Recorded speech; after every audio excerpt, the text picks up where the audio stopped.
Assalamualaikum warahmatullahi wabarakatuh. Ketemu lagi di video kali ini. Kita masuk di bab baru di kelas 9 ini. Untuk bab pertama yang kita pelajari adalah sistem reproduksi pada manusia. Nah, ini terbagi menjadi beberapa subbab. Pada video kali ini yang masih kita akan bahas adalah pembelahan sel, struktur, dan fungsi sistem reproduksi pada manusia. Pembelahan sel. Apa sih fungsi dari pembelahan sel? Pembelahan sel yang pertama berfungsi sebagai pertumbuhan. Jadi, saat kita bayi, kita bisa menjadi anak-anak, kita bisa menjadi dewasa, itu akibat adanya pertumbuhan. Nah, pertumbuhan ini adalah salah satu hasil dari pembelahan sel. Yang kedua adalah perbaikan. Misalnya kita terjatuh, ada luka, lama-lama lukanya akan sembuh itu karena adanya pembelahan sel.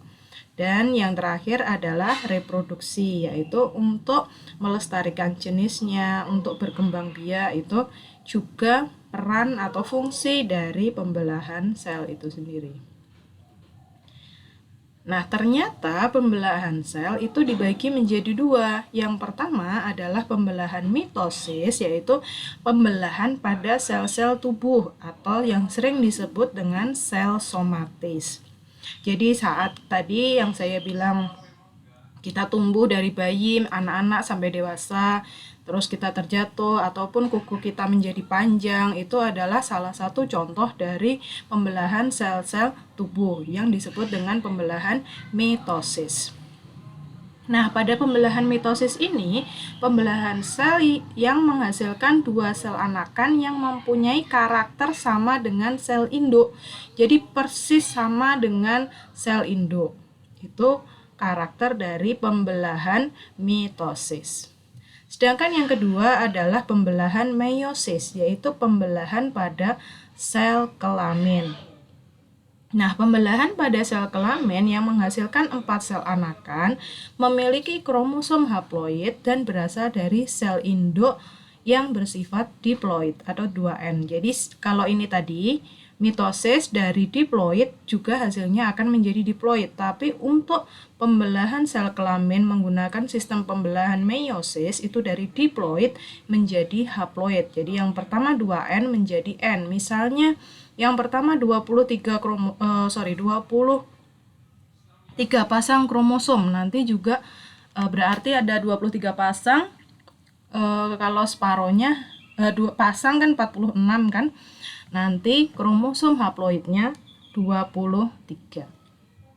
Karena dibagi 2. Ini hanya N saja. Kalau 2N 46 berarti N-nya adalah 23. Nah, selanjutnya ini adalah proses dari pembelahan mitosis. Pembelahan mitosis ini terdiri dari profase, metafase, anafase, dan telofase. Kedua sel anakan yang terbentuk memiliki susunan genetik yang sama dengan induk, termasuk jumlah kromosom. Jadi yang tadi 23 pasang tetap 23 pasang nih. Di sini tertulis bahwa sel induk memiliki kromosom 2N atau diploid, maka jumlah kromosom anakannya juga akan diploid, seperti yang sudah saya jelaskan sebelumnya. Misalnya sel induk memiliki jumlah kromosom 23 pasang, maka sel anakannya juga akan menghasilkan 23 pasang. Ini yang perlu kalian hafal adalah tahap-tahapnya: profase, metafase, anafase, dan telofase untuk mitosis. Selanjutnya adalah tahapan pada pembelahan meiosis. Nah, di sini lebih kompleks karena di sini ada bagian 1 dan bagian 2. Jadi di sini terulang. Di sini ada profase 1, profase 2, metafase 1, anafase 1, telofase 1, dan sampai dengan telofase 2. Dapat dikatakan bahwa jumlah kromosom yang dimiliki oleh sel anakan adalah N yang disebut dengan haploid, atau karena dia tadi dari diploid menjadi haploid, maka meiosis sering disebut dengan pembelahan reduksi karena dari 46 menjadi 23. Terus selanjutnya yang akan kita bahas adalah struktur dan fungsi sistem reproduksi pada manusia. Nah, ini adalah gambar dari sistem reproduksi pada organ laki-laki. Organ reproduksi laki-laki itu dibagi menjadi dua. Ada organ reproduksi luar, yaitu ada penis, terus ada skrotum yang membungkus testis ini. Terus yang kedua ada organ reproduksi bagian dalam, terdiri dari testis dan saluran atau kelenjar saluran sperma dan kelenjar reproduksi. Ada beberapa kelenjar, nanti akan kita bahas satu-satu apa fungsi dari semua organ ini ya. Dan untuk materi pada subbab ini, kalian diwajibkan untuk memahami gambar dan menghafal dari fungsi, letak, nama organ tersebut. Selanjutnya adalah yang pertama kita bahas adalah vas deferens. Di sini ada tulisan vas deferens.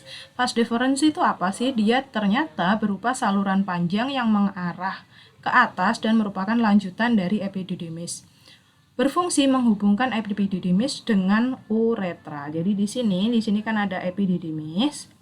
Ini nanti disalurkan sampai ke uretra oleh siapa? Oleh vas deferens. Jadi sering disebut dengan saluran saluran sperma untuk vas deferens.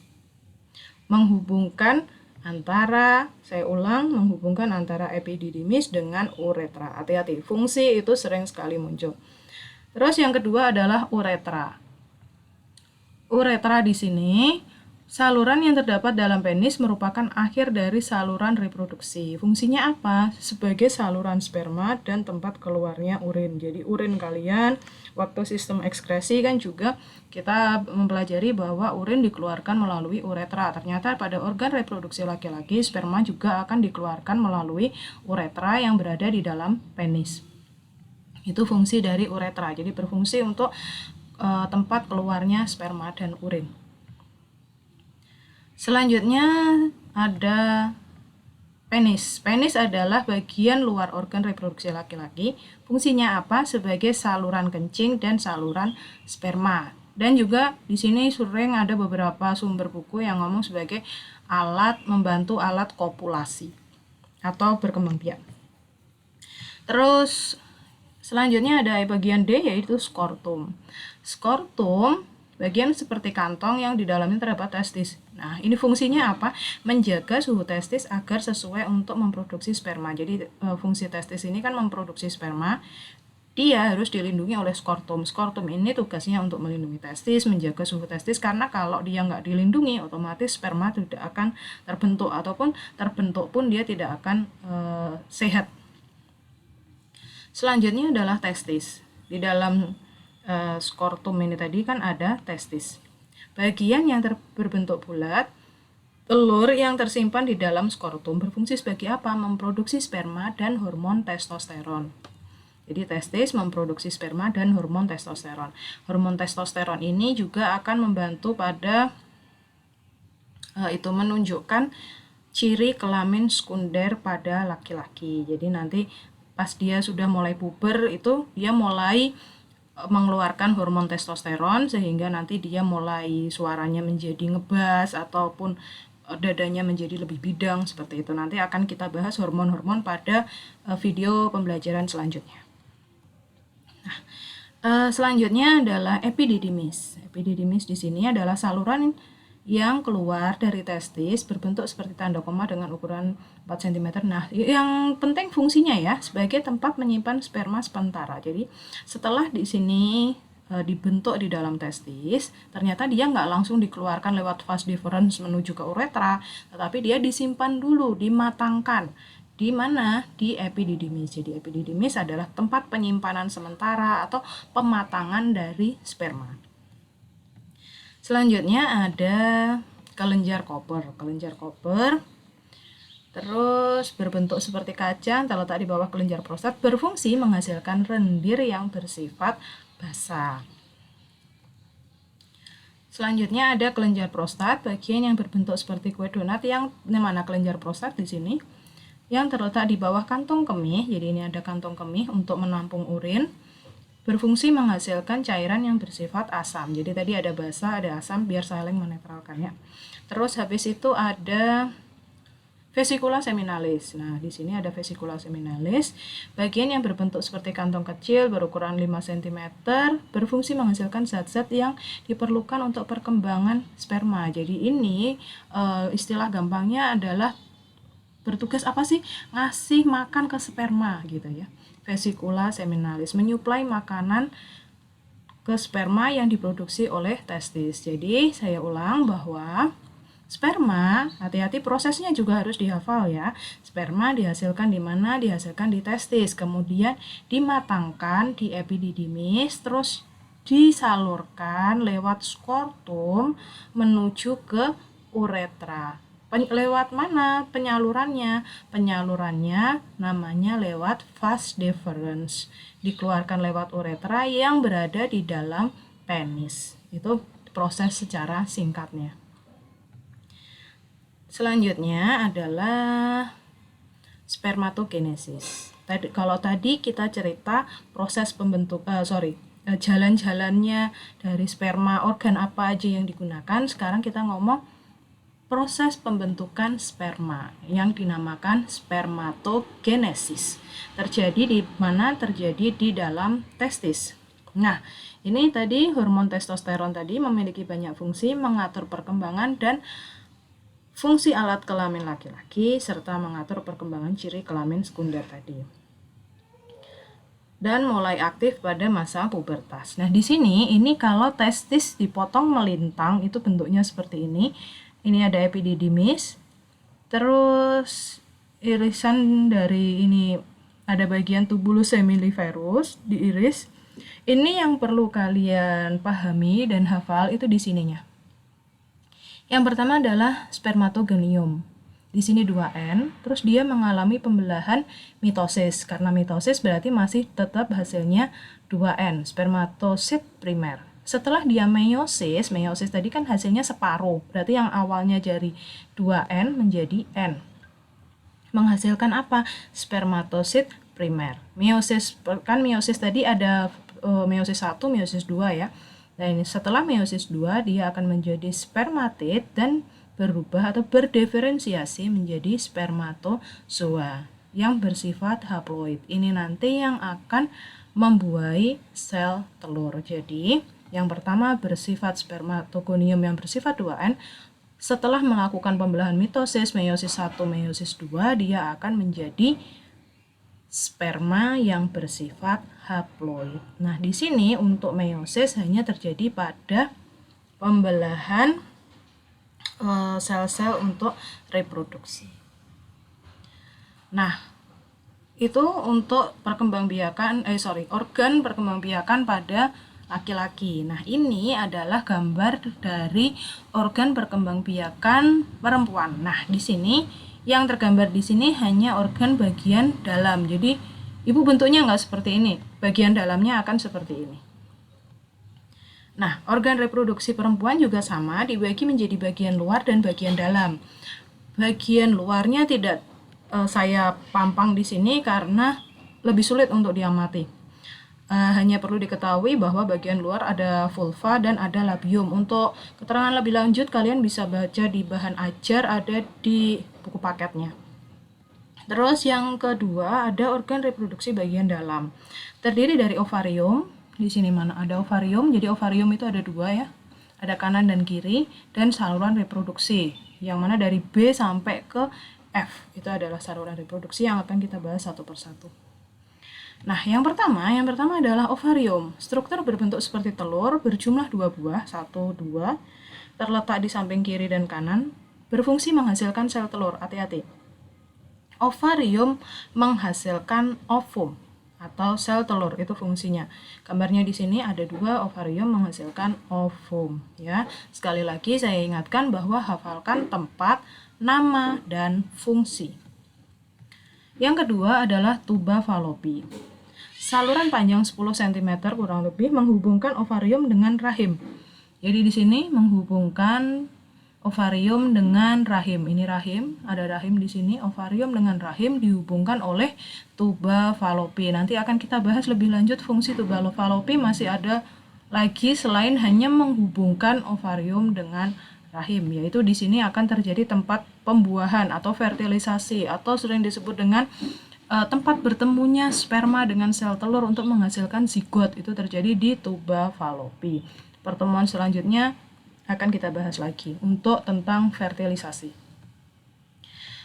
Terus ada infundibulum, yaitu struktur yang berbentuk seperti corong dan merupakan ujung dari tuba falopi. Tuba falopi ini akan memanjang dan ujungnya disebut dengan infundibulum. Jadi nanti infundibulum ini juga akan menangkap ovum atau sel telur yang dihasilkan oleh ovarium untuk masuk ke tuba falopi, sehingga bisa ketemu dengan sperma. Terus yang selanjutnya adalah fungsi dari uterus atau rahim,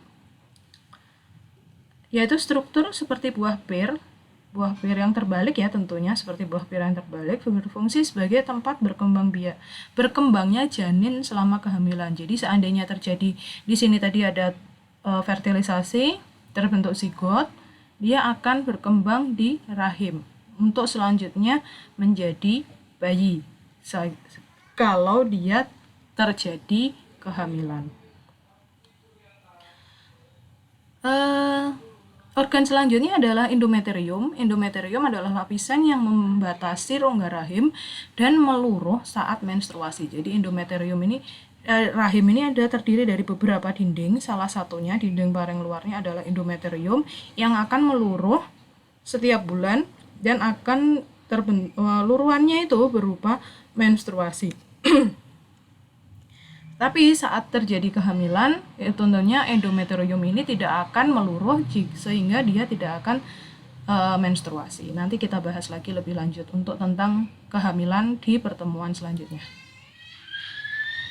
Terus ada vagina. Nah, di sini ada vagina, saluran yang menghubungkan lingkungan luar dengan rahim. Saluran yang mengalirkan darah menstruasi dan tempat keluarnya bayi. Jadi vagina ini menghubungkan darah luar dengan rahim, terus tempat keluarnya darah mens maupun tempat keluarnya bayi kalau melahirkan secara normal. Selanjutnya ada cervix. Cervix yaitu struktur rahim bagian bawah yang menyempit dan membuka ke arah vagina. Ini adalah cervix. Jadi cervix ini di dalam nggak kelihatan ya. Terus selanjutnya kita bahas tentang apa? Kita bahas tentang oogenesis. Apa sih oogenesis? Oogenesis adalah proses pembentukan ovum atau sel telur yang terjadi di mana? Terjadi di ovarium. Ternyata kalau tadi itu spermatogenesis terjadi saat seorang laki-laki sudah mulai puber, berbeda dengan oogenesis. Oogenesis sudah dimulai pada saat seseorang perempuan itu dalam kandungan. Nah, di sini di dalam kandungan ini setiap bulan ovum akan matang dan akan dilepaskan. Tapi jika tidak terjadi kehamilan. Kenapa berbeda saat hamil dan tidak hamil? Karena pengaruh hormon. Proses pelepasan sel telur dari indung telur atau ovarium disebut dengan ovulasi. Jadi sebenarnya enak kok untuk dihafal. Prosesnya apa? Oogenesis terjadi di mana? Terjadi di ovarium. Proses pengeluarannya namanya apa? Ovulasi. Yang dikeluarkan apa? Yang dikeluarkan ovum atau sel telur. Jadi diawali dengan huruf O. Nah, di sini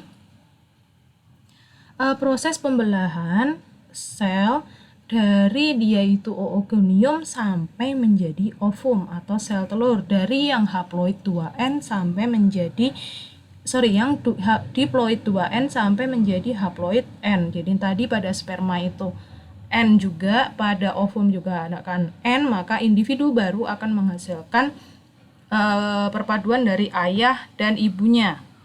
Si ayah membawa N, si ibu membawa N, sehingga menjadi individu 2N. Nah, di sini oogonium ini bermitosis nih. Bermitosis sampai menjadi oosit primer. Pada proses ini terjadi di dalam kandungan. Nah, kemudian dia baru mengalami meiosis. meiosis ini akan terbentuk meiosis 1, meiosis 2. Nah, pas di meiosis 1 ini akan menghasilkan apa? Oosit sekunder dan polosit atau badan polar. Nah, di sini setelah menjadi oosit sekunder, dia akan menjadi ootit dan akan menjadi ovum. Nah, badan polar ini sudah tidak digunakan lagi, ya. Mungkin cukup sekian untuk materi hari ini. Semoga bermanfaat. Jangan lupa dihafal dan dipelajari. Terima kasih. Wassalamualaikum.